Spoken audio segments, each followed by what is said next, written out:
Good morning, everyone. I just want to say hi. Thank you guys all for coming. I'm super excited to be here for this opportunity. First, I'd like to just give all the thanks to God because He's put me in this position, placed all these people around me that just wants to see me as well as the Fevers be so successful. So really appreciate you guys for that. To the Simon family, to Rick Fusen, Dr. Allison, Coach Sides, and Miss Lunn, I just want to say thank you so much for this opportunity. I'm ready to get to work, meet all my teammates, get on that court, and just get going. So thank you guys. We'll go to questions now. We can start in the room. There's a mic going around. Go ahead. Hi, Aliyah. WheatHotchkissFeverBasketball.com. Welcome. Thank you. I know it's been a whirlwind past few weeks for you, but has it started to sink in now that you've arrived in Indiana, and just what's the reception been like getting here and meeting the organization? Yeah, it has. When I was on the plane here a couple days ago, I was like, wow, it's really real. And then, I got here, saw everyone at the airport. I was just super excited. When they were done, I called my mom and I was like, Mom, it's real now. Like, I'm here. I'm starting this journey, but I'm just super excited, but it's real now. We'll go on Zoom. Andy Lipton. Welcome, Aliyah. Two questions. One is Destiny Henderson. Having played with her, how do you think she'll help you maximize your game? Yeah, playing with Henny before, it's just really nice because we understand each other's game. We understand what we like to do. And so I think she's going to help me, especially, with the pace of the game, with this team, especially being a point guard, being one of the leaders on the floor. She's going to be able to direct me in the path that I need to. And so I'm super excited to get back out on the court with her. Jackie Powell on Zoom. Were you surprised to see her at the draft? I'm not surprised. Henny is everywhere, but it was honestly super cool. She was so excited for everyone. She was just recording everyone, and it was just so cool to have her. And, Coach Staley came too, so it was like the South Carolina reunion. Jackie, go ahead. Hey, Aliyah, thank you for joining us early this morning. So I'm curious if you can take us inside those moments when the Fever organization welcomed you and sort of how all of the pomp and circumstance made you feel, including seeing your face on a billboard when driving into Indianapolis. Yeah, it was pretty cool. I told them if I knew that they were going to be at the gate, I would have packed lighter. Coach Sides, she took my bag, and I was like, I know it's heavy. I absolutely knew that. But it was super excited to see them. There was even a great crowd just down there at the airport. Everyone was so welcoming. And then to see my name on that billboard, it was so cool. I sent it in my entire family group chat. And I was like, guys, look. And my mom was like, oh, this is amazing. And she was like, call me right now. I was like, no, Mom. I'm still with them. I am. But honestly, it's just so amazing. And then even walking into the building today for the press conference, there are people there with the things, and I just needed one. And so it's just super excited. Brad Mueller. Hey, Aliyah, congratulations on everything so far. What's the feeling like? Do you feel like a freshman again, or do you feel like there's pressure that I'm the number one pick, so I have to make a big impact right away? I try not to put any additional pressure on myself that I might have already placed on there prior to this. But I'm just really super excited. It's a new stage for me, so it could almost feel like I'm a rookie again. But I don't think at my freshman year at South Carolina I was really nervous. I think it was more of just super excited to be here and be in that new space. And so that's kind of the mindset that I'm taking into being here with the Fever, even though I'm a rookie again. Go back in the room. Alexa, front row.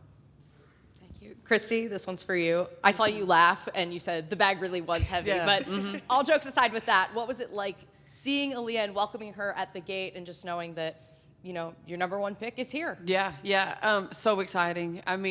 Just listen to her right now. I'm so excited to get to know her more and get on the court with her. But yeah, we got to go right to the gate. And when she came through that door, her face just lit up. I think she was genuinely surprised and just shocked that we were all standing right there. But, just to have her here and to listen to her talk sitting right here, it's just, all the things that she brings for us, the intangibles.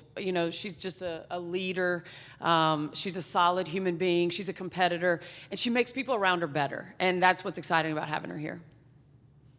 We'll go back on Zoom. Emily Adams. Hey, Aliyah. For you having Victoria coming with you to Indiana, just how much were y'all involved in each other's kind of process, preparing to move and all of that, and what's it like still having a teammate alongside you taking this next step? Yeah, it feels really good that I know V's going to be here just because, we've played together for 4 years. And so I'm really super excited about that. And we were talking, so V actually took me to the airport when I was leaving for the draft. And I was like, good luck. I knew that she was putting her name in the draft. And she was like, this isn't, the last time we're going to see each other for a while. And so for those words, my family always says, speak it into existence. And so for that to really be spoken into existence and she's going to be here, I'm just super excited that, she was given the opportunity. So super thankful to you guys for that because V is just such a special person, and so I'm really excited. Mark Schindler. Hey, Leah. First of all, welcome to Indiana. Congratulations. Looking at this draft class as a whole, obviously all the freshies getting drafted, you're really tight with Haley, and it seems like you have really good relationships with a lot of people in the draft class. What was, those few hours like, kind of that moment of getting called yourself, and then seeing so many people that you're tight with getting drafted as well? Yeah, I mean, it was just amazing to see it all. Everyone in that room and people that weren't even in the room, seeing their name come across the screen, hearing their name called. It's just special. I think all of us, we've put in so much work from the time we were so young. I know people that, picked up a basketball for the first time when they were 4 years old or 5 years old. And so this is a long time dream for them. And so everyone that got picked, everyone that's, just going to be here is just really exciting. Go back in the room. Tony. Leah, this is a younger team. You went against many of them in your recent years in college. What are your impressions of this group, and how do you feel like you'll mesh with them when you do hit the floor? Yeah, I think, it's a young group, but I think we're all competitors. I think that's the biggest thing. I don't think anyone is going to back down from a challenge. I'm really super excited for that. I think I'm going to do a great job pushing them, and they're going to do a great job of pushing me because at the end of the day, we want to win, but we also want each other to grow in this space and be successful. Alexa, go ahead.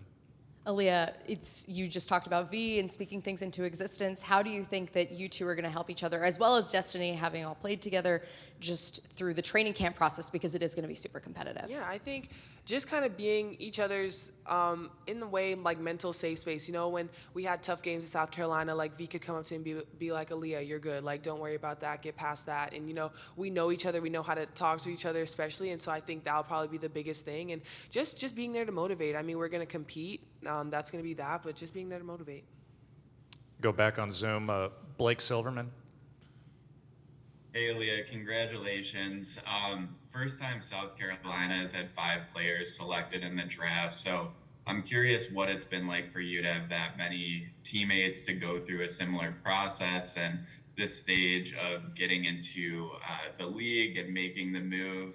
Have you been able to keep in touch with them and share tips and experiences on getting used to your new homes? Yeah, it's super excited. I think, Coach Lilly just did a great job with all of us coming in as, we call each other the freshies. And so just coming in and just being ready to work, we all set these high goals for ourselves, and she helped us to be able to accomplish those.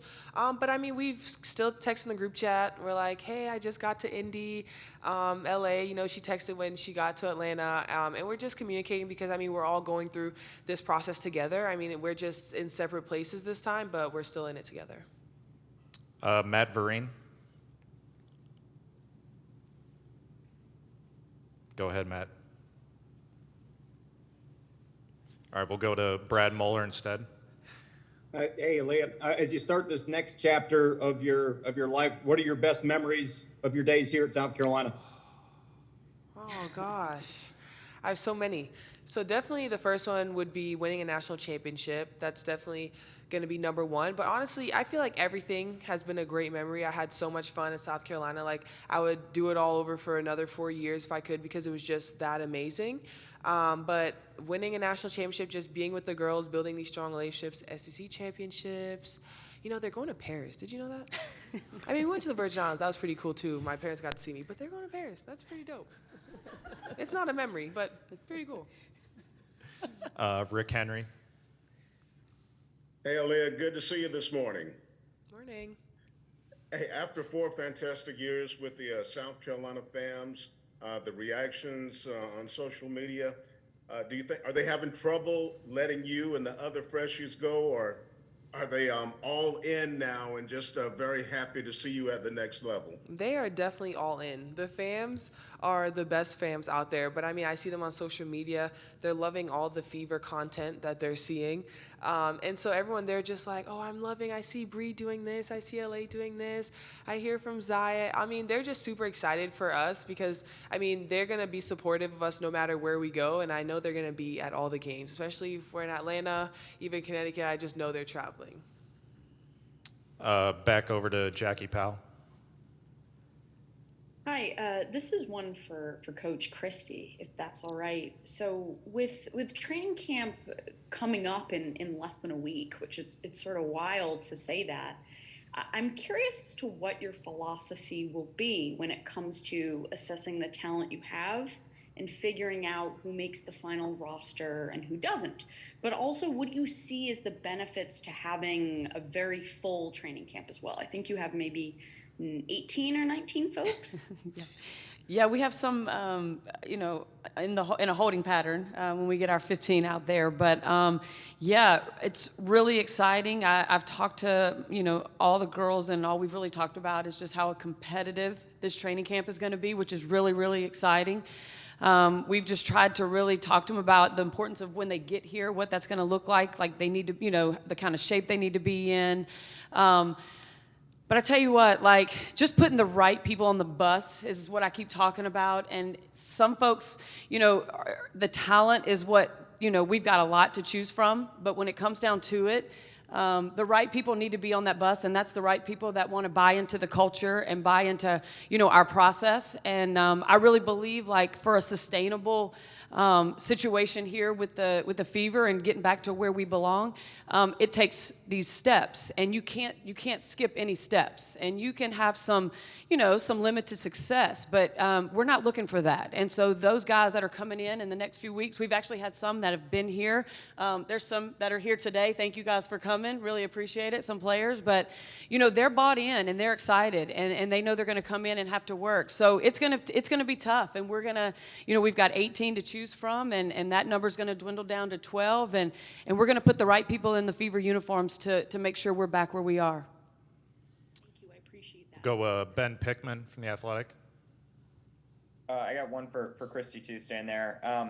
You know, how much South Carolina film have you watched over the last, I don't know, couple weeks? And, you know, Dawn always talks about how, you know, in the program, Aliyah will obviously see some different coverages. So how much are you watching, and how much can you take, you know, into the next step? Yeah, no, spent the off season showing up at games. I told her when I went to visit her at South Carolina, I was at several games she didn't even know I was at. Just for all the players that they had. I mean, like you said earlier, or someone said earlier, that we, you know, 5 were drafted. Watched a lot of video. The thing I'm most excited about for Aliyah is the fact that she's going to be able to play in some space. She hasn't had that. I think junk defense has been the only thing you've seen over the last few years, being double teamed, triple teamed. So for her just to play in some space is really exciting. Defensively, I mean, she's a great presence in the paint. She's a great defender. She's a great rebounder. Those are two things that are huge for us. We're going to be really good at those two things, but really looking forward to her getting to work in some space and show what she can do in the low block. We'll go with Mark Schindler. Question for Aliyah. Obviously, you know, like kind of going off that, you've shown everything skill set wise of what you can do and really proven yourself the last 4 years. What are the next steps that you really want to take as a player and things that you're really focused on doing in your rookie year? Yeah, I just want to be a strong presence for the Fever, offensively and defensively. But, I mean, just being able to learn and adapt, I think my biggest thing when it comes to embracing that spacing is just being patient. That's something I had to work with within a double team and a triple team, so just understanding that, but then also being patient, understanding how my defense is playing me with the space that I'm going to be given. So I think just reading the floor a little bit better I'm going to want to do, but also just continuing to communicate and be able to help my teammates in any way possible. Bill Kaiser.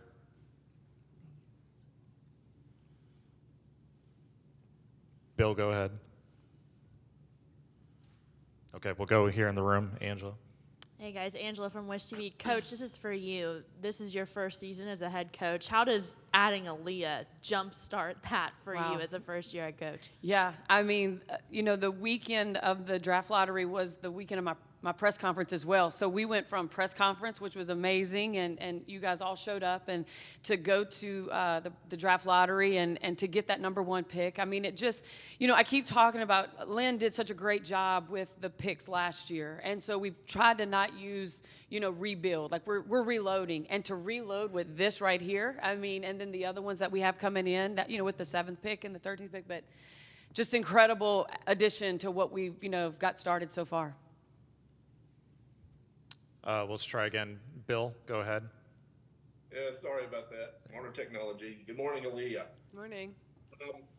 Really kind of two questions here, but they're kind of part of one of each. What's the family thought about just what's gone on really the last month with the NBA draft and you moving up to Indiana and getting ready to play WNBA? Yeah, my family's been super excited about everything. My parents are looking up plane tickets to see which games they're going to come to because, they're still in the Virgin Islands, but they just are super excited for this. My mom calls me. She wants to see, where I'm staying, what it looks like, and just stay engaged with that. But, I mean, they're super excited. This is a new part of my journey that I've wanted for quite some time now, and so for it to happen is just a blessing. Bill, I see you talking. Can't hear you, though. Oh, sorry. There you go. When this journey started all those years ago, when the parents made the decision to have you and your sister move up to Massachusetts, their goal was good education, get that college degree. Beyond that, that's really been all you, in a way, hasn't it? You wanted to take that next step, go pro, do all this. Yeah, I mean, when I started playing basketball when I was 9, and, my parents, they made a decision to let my sister and I relocate to Massachusetts for better education, but also for basketball exposure. So that's when we started, finding AAU teams in the States. I remember I had to drive from Massachusetts to Connecticut to New Jersey just for practice on the weekends. And so it was a lot of hard work, but I think the credit goes to God, but also my parents for making those sacrifices and even getting my sister and I started in basketball. They could have said, oh, we're just not going to do any sports, but they didn't, and then the rest is history. Go back to Blake Silverman. Yeah, I have one for Coach Sides. You mentioned being the hardest working team in practice, really focusing on the defensive end of the floor. How big is it for you, along with adding Aliyah and her defensive skill set, adding some of the other rookies, and just being a young team overall that's ready to come into camp and really hit the ground running? Yeah, I think that's, the defensive end of the floor is what we've talked about from the beginning. From the first day, I don't think Lynn would have hired me had I not said that to her when she went through this process with me, that defense was my main focus, or our main focus. Watching Aliyah play, and she mentioned it a second ago, she's just a presence. I mean, that's what she wants to be, a physical presence down there, big, strong presence, big-time rebounder. When you watch her play, the one thing that's really exciting as a coach is she understands angles really well. She's able to defend. The league is a one-on-one pick and roll style offense most of the time. She does really well in those positions because she can move her body so well. So that's going to be really exciting for us that we have someone like her who can move as opposed to, and also she's a great communicator. And so I've coached a player that I believe is one of the best, actually two, Candace Dupree and Kia Vaughn are both really great post players that do great, they communicate from the back. So they're seeing everything, right? That's who she is. And when you have that presence in the paint, that's doing all that communicating, talking, it's huge for your defense. So we're just excited about that. Erica Ayala. Thank you, Coach. This one will be for you. I heard you talk about the short timeline that you had between your introduction and the draft lottery, but then also how you feel that this is more of a reload. And I wanted to ask a little bit more, if you wouldn't mind sharing about your process. What is the process for you and your coaching staff as you have some players and some pieces that you want to be able to utilize to establish kind of your version of Indiana Fever basketball, while also bringing new elements? What has that balance like been for you?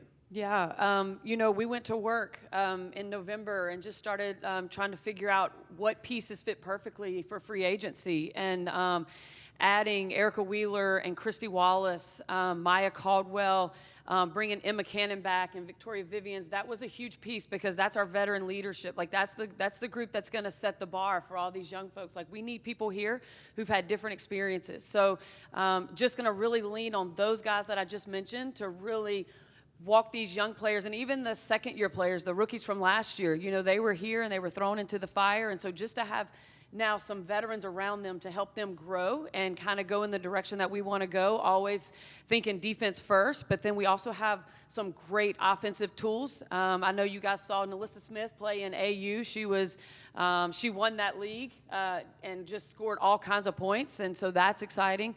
But just to make sure when they get here, we're adding pieces to their game as well. Like they all do something well. We're going to talk about roles. At this level, everyone has to really be the great person in their role, whatever that is. And so own your role, and that's what we're going to really emphasize from day one. And if people can do that, we can put a group on the floor that's going to compete, with everybody in this league, I think. M. Vopel, go to you next. Yeah, if I could ask Coach and Aliyah to comment on this. Coach, you mentioned the voice of a post player, especially defense and communicating. I don't know if we've seen anybody better at that in the college level than we've seen with Aliyah. Can you talk about how important that is for the post player to have that voice out there? And Aliyah, if you can talk about how you've always embraced that, to be somebody who talks a lot to your team, and how important that's going to be even as a WNBA rookie, that you're somebody who's going to communicate a lot with her teammates. Coach, you want to go first? Okay. Yep. So yeah, Aliyah, and just anchoring our defense back there. I mean that, from that angle, you see everything. So she's able to communicate to all her teammates things that are coming, or people, flashing from one side of the floor, from the weak side to the strong side. And if you aren't seeing all that and you aren't communicating, it really can hurt your defense. So her anchored down back there with her communication skills and her just making sure that her teammates are aware of what's happening around her. I mean, I think she takes great pride in that. She talks about that a lot. So that's just going to be huge for our defense, for her to anchor that back there. Yeah, just like Coach said, I really do pride myself on communicating. It really started in AU. My AU coach, he would say, you got to talk. That's the only way to help your team, especially being a post player. Like your guards could be getting a screen. If you're not talking to them, or a back screen, then they could get hit, and it just creates holes in our defense. And so ever since then, I just started talking, and I just keep going. Honestly, my team is probably get annoying, but I really talk about everything I see, just so that everyone knows what's happening, even if it's happening at the same time.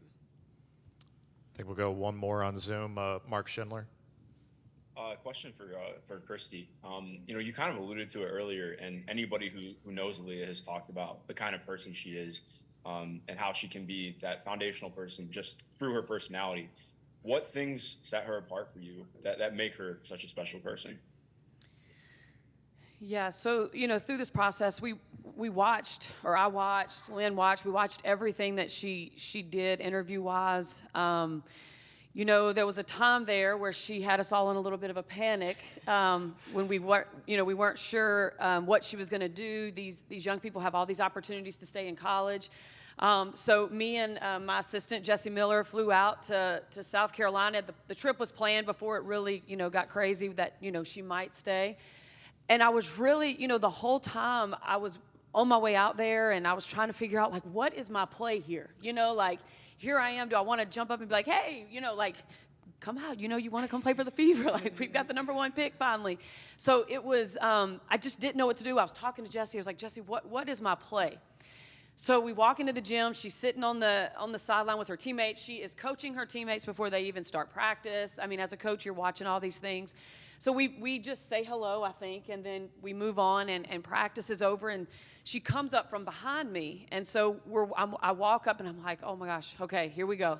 What is it? And I really just had this, like, sense of, like, you know what? Like, if she has an opportunity to stay and that's what she wants to do, then – like I just said, Aliyah, I just wanted to meet you face to face, talk to you for a second, but really, I hope you're not stressing yourself out too much, but you need to do what you need to do for you and no one else. And I think she looked at me like I was absolutely crazy in that moment because, like, what else is there to say right there? But we had a great little conversation, short and sweet, but we've talked about that conversation since then. And I just, wanted her to see who I was and what I thought was important. And if she decided to stay and the next year came around and we had a pick again, that she would be excited if the Fever drafted her for who she met just in that moment. And that was kind of just a great moment between us two really early when we met. Yeah. Can I say something? Yeah, on that go too? ahead. I just want to agree with that. And even after that, I called my mom. I was like, Coach said just, do what's best for you. And it just kind of stuck with me just because, people could say, oh, just come out, like, why not? You have a lot more opportunity. Even if staying in college could have been better for me for many different reasons. But her just saying that, it made me feel like she wanted the best for me in that space. And so knowing that they had the first pick as well made me feel comfortable as well. We'll go one more. Jackie, go ahead. That's an incredible story. But Christie, for you, I'm curious offensively how you imagine Aliyah transitioning to more of a pick and roll style, one that maybe wasn't as present in college. And, what is your understanding with her when it comes to that adjustment and just sort of patience amid all of the external expectations that are around her as the number one overall pick? Yeah, so, I mean, watching South Carolina, you see their offense. There's really not a lot of pick and rolls or ball screens as much as we play here. I think Aliyah flew out the very next day after the draft and went out to California and started working with a trainer who me and my staff were able to talk to and just kind of talk about some things with him. And he just wanted to know what our thoughts were and what we needed, him to work on with her. And I'm pretty sure they went right to work on ball screens. We did. She's got to work out at 12:30 here in a little bit, and that's exactly what we're going to probably go to at that time. But, she's been working, but, the spacing that we talked about a little while ago and just her timing. When she caught the ball in the low post in college, it was just like people were already moving to get around her. So her reaction time and her awareness, that really helped her because now she won't have that with the double teams and the triple teams, but she's now aware of what's going on around her just by reading the defense and having that the way that other teams played against her. So just excited to watch her work in some space and see what's in her bag and what kind of moves that she has that she hasn't been able to utilize up until this time.